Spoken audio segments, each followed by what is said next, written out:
Sur le plateau de Savoie News Business, nous recevons Xavier Dramondrail, qui est directeur territoire France pour le tunnel euro-alpin Lyon-Turin. Bienvenue. Merci, bonjour. Ensemble, on va parler de ce tunnel puisque vous êtes présent sur la foire de Savoie pour expliquer un petit peu l'avancée du projet.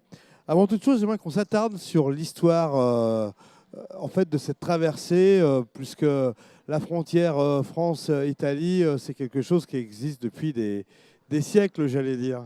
En effet, si on remonte très loin, la traversée, on peut dire qu'elle a commencé notamment avec Hannibal, puis avec ses éléphants, puisqu'on est à Chambéry, puis Napoléon.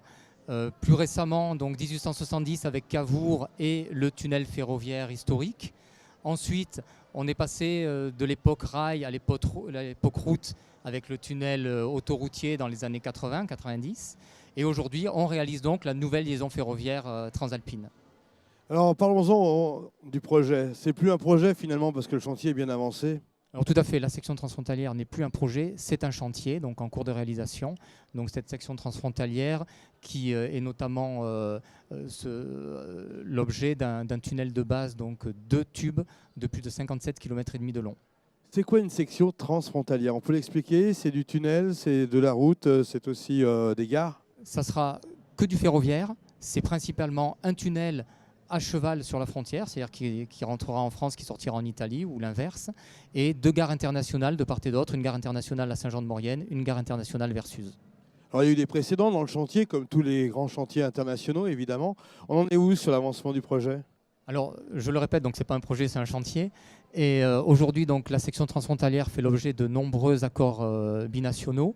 Et dans le cadre d'abord des réalisations de reconnaissance et aujourd'hui vraiment de travaux, on a réalisé plus de 24 km de galeries sur les 162 km que l'on a réalisés entre les 2 tubes de 57,5 km, les accès qui sont déjà réalisés et un certain nombre de rameaux intermédiaires entre les tunnels. On a une idée du temps qu'il faut pour faire 1 km de galerie par exemple?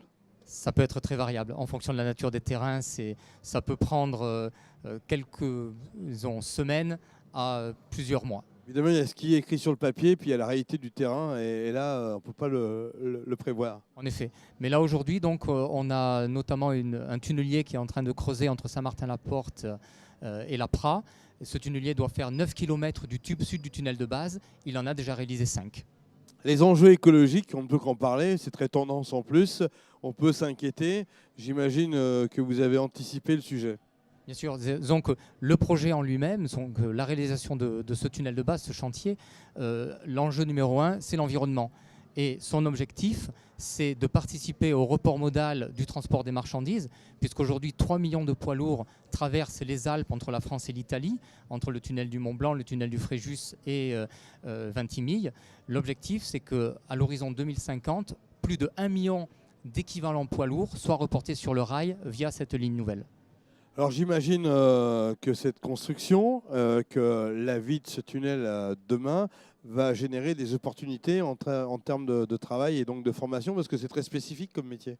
Tout à fait, ce sont des métiers très spécifiques et c'est en partie pour cela qu'on est sur la foire pour présenter les emplois liés à la réalisation de ce tunnel de base, à ces chantiers, et également les formations qu'il faut suivre. Aujourd'hui, sur le chantier de Saint-Martin-la-Porte, donc depuis plus de 2 ans, on a plus de 400 personnes qui travaillent directement sur le chantier, dont plus de la moitié sont des Mauriennais. En parallèle, on a 200 ingénieurs et techniciens qui travaillent dans nos différentes maîtrises d'œuvre pour préparer les chantiers suivants. Et lorsque vraiment on aura tous les chantiers qui travailleront entre la France et l'Italie, c'est près de 4000 emplois directs qui seront générés par ces chantiers, dont plus de 2200 en France. On a quelques dates clés à donner pour l'utilisateur qui nous regarde aujourd'hui et qui se dit quand est-ce que je vais traverser le bout du tunnel. Oui, tout à fait. Aujourd'hui, on est sur une mise en service fin 2029, début 2030. Et pour vous, quelle est la plus grande satisfaction quand vous prenez un peu de recul sur le projet? La plus grande satisfaction, je pense, c'est d'être rentré, parce que ça fait quelques années que je travaille sur le projet, justement, d'être rentré vraiment dans cette phase réalisation, cette phase chantier.